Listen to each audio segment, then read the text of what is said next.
Salam sehat sejahtera, jumpa lagi di channel Mata Ketiga. Peramal spiritual asal Inggris, Craig Hamilton Parker, mengaku telah melihat akhir nasib Zhang Yaoxia, sekaligus membuat ramalan besar tentang Xi Jinping. Berikut ulasannya. Belakangan ini, hampir seluruh internet, khususnya yang berbahasa Mandarin, dipenuhi kabar bahwa Wakil Ketua Komisi Militer Pusat PKT Zhang Yaoxia dan Kepala Staf Gabungan Liu Chenli telah ditangkap. Berbagai pihak sibuk menganalisis mengapa drama politik bersejarah ini bisa terjadi. Mengapa dua tokoh yang sebelumnya saling bergandengan erat sebagai sekutu kini justru berpisah jalan. Dalam beberapa hari terakhir, kami mendapatkan sejumlah informasi dari narasumber yang memiliki akses ke informasi internal PKT. Mereka menyebutkan bahwa konflik antara Xi Jinping dan Zhang Yaoxia dapat ditelusuri kembali ke periode sekitar Kongres Nasional PKT ke-20, yakni saat Xi Jinping mengubah konstitusi dan melanjutkan masa jabatannya secara sangat tidak lazim sekitar 3 tahun lalu. Sebenarnya, bagi sebuah partai, melanggar aturan, menempatkan orang-orang kepercayaan sendiri di posisi strategis, dan membuat faksi lain tersingkir, pasti akan memicu perlawanan. Sementara itu, Zhang Yaoxia pada dasarnya adalah seorang prajurit yang tidak memiliki ambisi kekuasaan berlebihan. Ia selama ini mengabdi pada partai, bukan pada satu individu pemimpin. Meski berjalan bersama Xi Jinping selama bertahun-tahun, kesetiaan Zhang tetap kepada keberlangsungan partai, bukan kepada seorang pemimpin tunggal. Ia tidak ingin mengorbankan hidupnya demi satu figur, tetapi bersedia berkorban demi kelanjutan partai itu sendiri. Setiap kali Xi Jinping memasuki ruang rapat dalam pertemuan tingkat tinggi PKT, semua orang berdiri, menatapnya dengan penuh sanjungan, dan bertepuk tangan secara mekanis, takut jika tepuk tangan mereka tidak cukup keras dibandingkan orang di sebelahnya. Tepuk tangan itu bukan karena hormat, melainkan karena takut dan demi menyelamatkan diri. Namun Zhang Yaoxia, yang berlatar belakang militer, merupakan keturunan elit revolusioner Hong Ertai, putra mahkota merah, justru berani menunjukkan sikap tidak hormat, baik di depan umum maupun secara pribadi. Sebagai contoh, saat Xi Jinping memasuki ruang rapat, Zhang Yaoxia tidak ikut bertepuk tangan, melainkan menunduk memainkan ponselnya, sebuah tindakan yang bagi orang lain akan dianggap sebagai ketidaksopanan besar dan nyaris mustahil dilakukan. Disinilah, menurut para narasumber, benih konflik Xi Zhang mulai tumbuh. Seiring waktu, ketika Xi Jinping semakin terobsesi menjaga kekuasaannya sendiri, perjuangan politik yang semula bertujuan mempertahankan PKT melalui keseimbangan faksi, perlahan berubah menjadi upaya memaksa seluruh partai dan negara melindungi keselamatannya secara pribadi. Hal ini menimbulkan ketidakpuasan besar di hati Zhang Yaoxia. Para tokoh senior partai dan berbagai faksi lain yang juga tidak puas terhadap Xi Jinping dipaksa oleh keadaan untuk bersatu. Namun di antara mereka terdapat kekhawatiran besar. Jika bertindak terlalu jauh, misalnya menyingkirkan Xi Jinping secara paksa, hal itu bisa melukai partai yang sebenarnya sudah berada di kondisi sekarat. Tak ada yang berani melangkah sejauh itu, tidak ada yang cukup nekat untuk mengambil risiko tersebut. Akibatnya, semua pihak hanya berusaha menjaga napas partai tanpa benar-benar mencabut selang oksigen sang pemimpin. Situasi ini mirip dengan banyak pejabat tinggi PKT yang sudah lanjut usia, bergantung pada alat bantu pernapasan, mempertahankan tanda-tanda kehidupan secara pasif. Namun yang tak terduga adalah, dalam permainan kekuasaan, tak seorang pun sekejam Xi Jinping. Para tokoh senior dan Zhang Yaoxia tidak berani bergerak gegabah, tetapi Xi berani mengambil risiko. Ia memilih menyerang lebih dulu. Tentang bagaimana Zhang Yaoxia akhirnya dijatuhkan, beredar berbagai versi. Ada yang mengatakan bahwa Zhang Yaoxia dan Liu Chenli bersekongkol untuk menyingkirkan Xi Jinping. Namun rencana itu dibocorkan, sehingga Xi segera melakukan serangan balik dan menangkap keduanya dengan cepat. Ada pula yang menyebut bahwa langkah ini telah direncanakan lama oleh Xi, dengan dalih mengundang keluarga Zhang Yaoxia ke jamuan makan pribadi, lalu menangkap seluruh keluarga. Versi lain menyebutkan bahwa dalam sebuah pertemuan pejabat tingkat provinsi dan kementerian, Zhang Yaoxia dan Liu Chenli diam-diam dibawa pergi. Baik di luar negeri maupun di dalam Tiongkok, kebenaran detail peristiwa hari itu kemungkinan besar tidak akan diketahui dalam waktu dekat. Semua informasi ini tidak akan pernah dipublikasikan. Mungkin suatu hari nanti, ketika PKT sudah tidak lagi eksis, seperti saat orang membuka arsip rahasia Uni Soviet, kita baru bisa melihat kebenaran beberapa hari yang menggemparkan ini. Entah melalui rekaman kamera yang mencekam atau memoir seseorang. Beberapa hari telah berlalu, namun peristiwa ini belum benar-benar berakhir. Para narasumber menyampaikan bahwa Xi Jinping kini diliputi kegelisahan, ketakutan, dan penyesalan atas krisis yang ia ciptakan sendiri, hingga tidak tahu bagaimana harus melangkah. Pernyataan ini bukan tanpa dasar. Di kalangan militer, mulai muncul tanda-tanda pembangkangan di tingkat bawah. Seorang sumber militer yang menggunakan nama samaran Shen Jianhui mengungkapkan bahwa ketidakpuasan terhadap Xi Jinping tidak hanya datang dari Zhang Yaoxia, tetapi meluas ke seluruh tubuh militer, dan ini bukan hal baru. Banyak perwira aktif maupun pensiunan secara pribadi mengecam Xi Jinping, menilai ia selalu menghindari risiko dan tidak pernah turun ke garis depan, namun tetap ingin memperpanjang masa kekuasaannya. Sikap semacam ini, menurut Shen, membuat para prajurit memandang rendah Xi Jinping. Ia menambahkan, selama pandemi, Xi Jinping tidak pernah benar-benar turun ke garis depan. Satu-satunya kunjungan ke rumah sakit militer yang disebut-sebut hanya dilakukan melalui sambungan video di sebuah aula berukuran ratusan meter persegi, sementara tenaga medis yang sebenarnya bekerja berada di area lain. Cara ini menimbulkan ketidaksenangan luas di kalangan militer. Sebagai pemimpin militer tertinggi, Zhang Yaoxia bahkan menjadi yang paling terang-terangan menunjukkan ketidakpuasan. Selama pandemi, Zhang menerapkan sikap pasif terhadap kebijakan pusat. Menurut informasi internal militer yang dikutip Shen Jianhui, Zhang sengaja berpura-pura sakit dan lesu saat menerima tamu, namun segera kembali normal setelah tamu pergi. Jelas menunjukkan ketidakpatuhan terhadap arahan pimpinan tertinggi. Setelah pandemi berakhir, Zhang kembali menjalankan tugas secara normal, membuktikan bahwa kondisi kesehatannya sebenarnya tidak bermasalah. Namun, akar konflik paling mendasar antara Zhang Yaoxia dan Xi Jinping terletak pada isu Taiwan.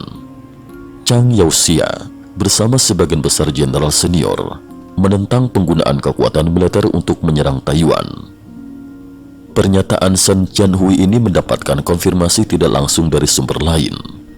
Beberapa hari lalu, mantan pejabat Dewan Keamanan Nasional AS untuk isu Tiongkok, Andrew Chen, menerbitkan sebuah artikel disertai beberapa foto yang memberi publik gambaran tentang sosok Zhang Yaoxia saat bekerja.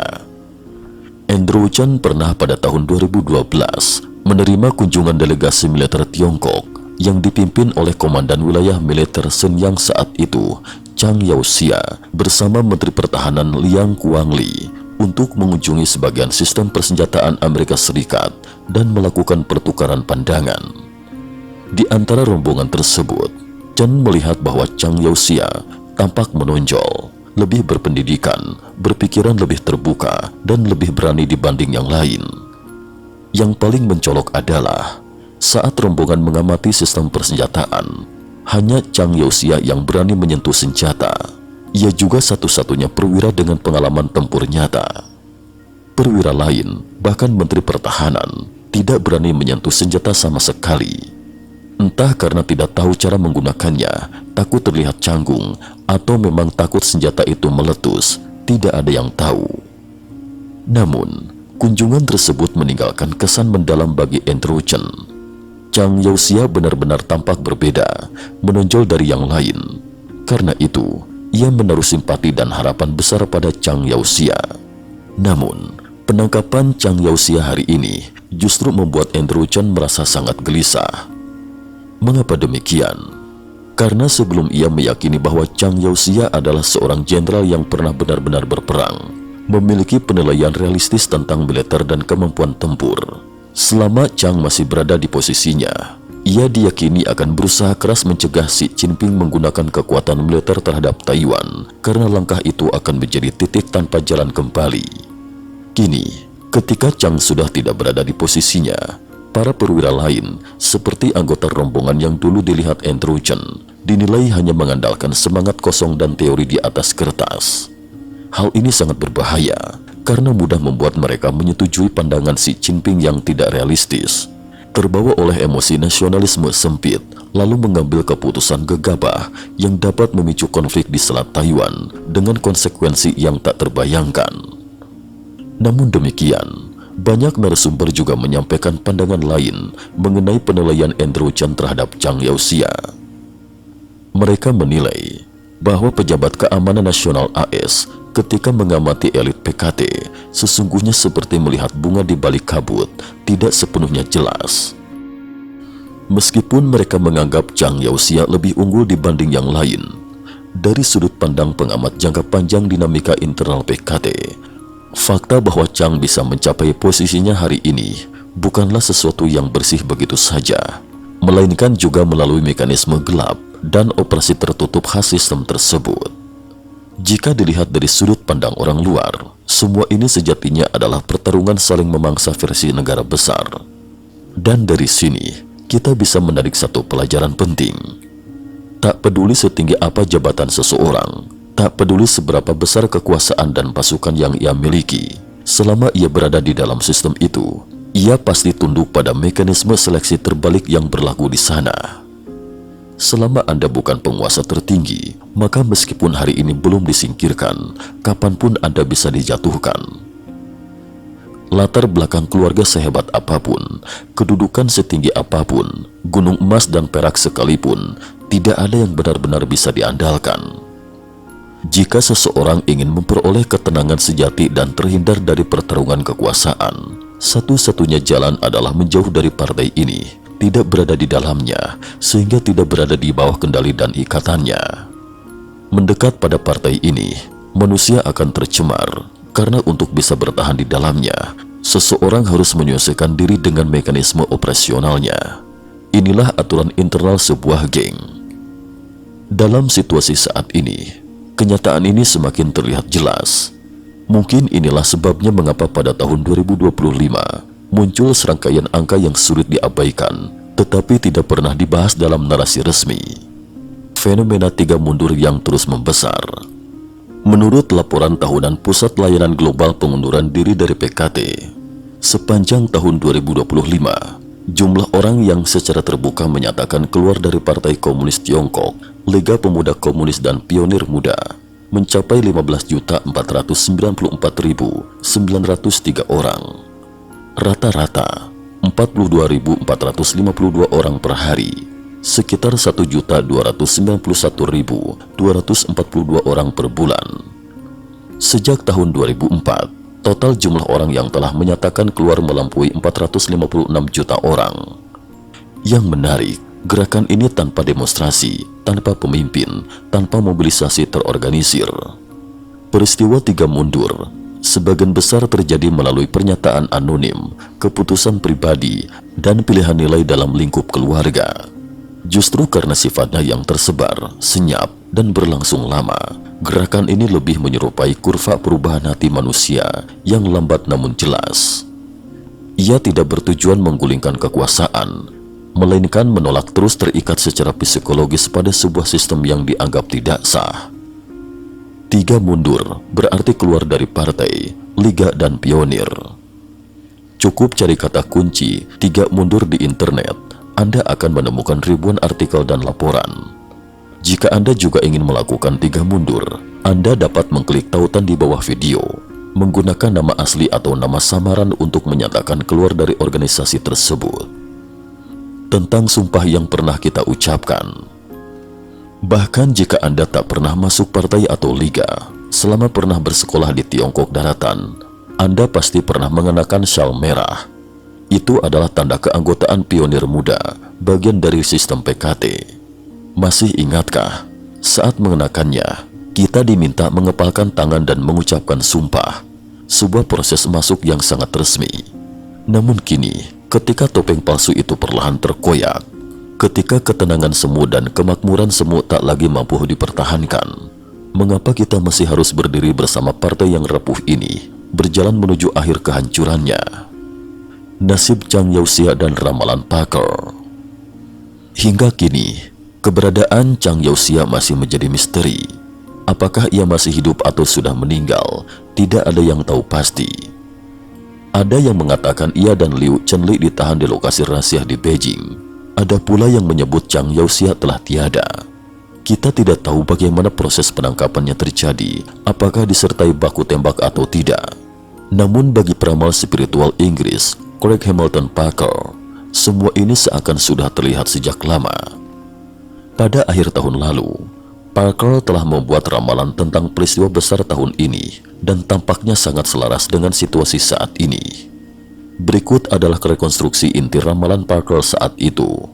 Parker berkata, "Sekarang mari kita bicara tentang Tiongkok."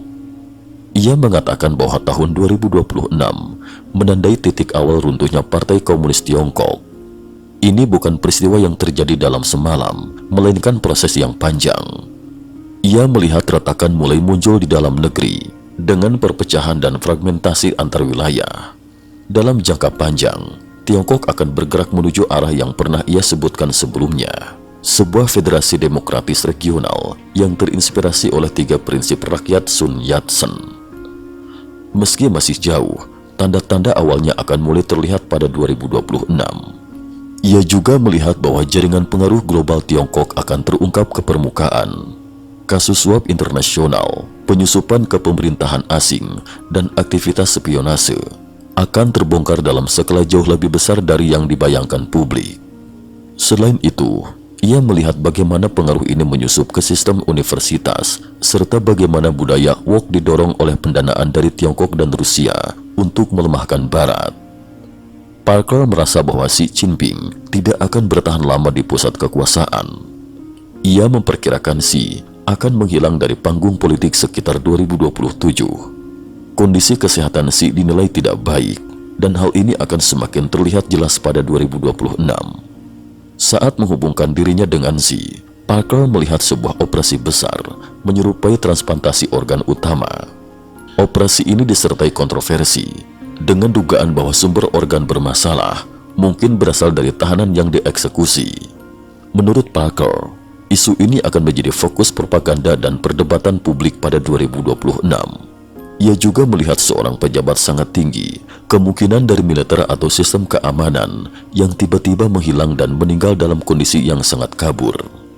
Penjelasan resmi tidak jelas, rumor merebak, bahkan muncul spekulasi tentang kudeta internal yang gagal. Dalam budaya Tiongkok terdapat konsep mandat langit, yang mengaitkan legitimasi penguasa dengan kemampuannya menghindari bencana.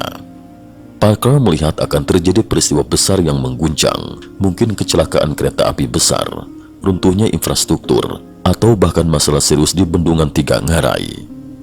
Peristiwa ini akan dipandang sebagai simbol pembangunan yang ceroboh, sekaligus tanda runtuhnya wibawa Xi Jinping. Selain itu, Parker merasakan bahwa industri teknologi Tiongkok akan kehilangan keunggulan kunci, mungkin di bidang semikonduktor atau kecerdasan buatan AI. Meski sebelumnya berkembang pesat, sesuatu akan berjalan tidak semestinya. Pada 2026, dampak tarif akan benar-benar terasa. Ditambah risiko struktural seperti krisis properti, ekonomi Tiongkok akan mulai merosot secara nyata. Sebuah kehancuran lambat, seperti gletser yang runtuh perlahan. Inilah rangkaian ramalan Parker tentang apa yang akan terjadi di Tiongkok pada 2026. Bagaimana menurut Anda? Apakah ramalan ini terasa sangat tepat, terutama ketika ia menyebut pejabat tinggi dari militer yang tiba-tiba menghilang? Parker mengatakan bahwa kematian orang tersebut akan terjadi dalam kondisi yang sangat kabur. Jika yang dimaksud adalah Chang Youxia, maka kemungkinan itu mencerminkan kekaburan situasi atau bahkan kekaburan kesadaran. Kita belum bisa menarik kesimpulan pasti. Dalam struktur militer, selain Xi Jinping, Chang Youxia adalah figur tertinggi. Bahkan dalam hal wibawa, ia bisa dibilang lebih unggul. Dari sudut pandang Parker, situasi Chang Youxia tampak sangat tidak menguntungkan. Parker juga menyebut kemungkinan transplantasi organ yang dijalani Xi Jinping, isu yang di Tiongkok saat ini sangat sensitif dan meluas dan patut diawasi. Akhirnya, bagaimana drama besar ini akan berlanjut?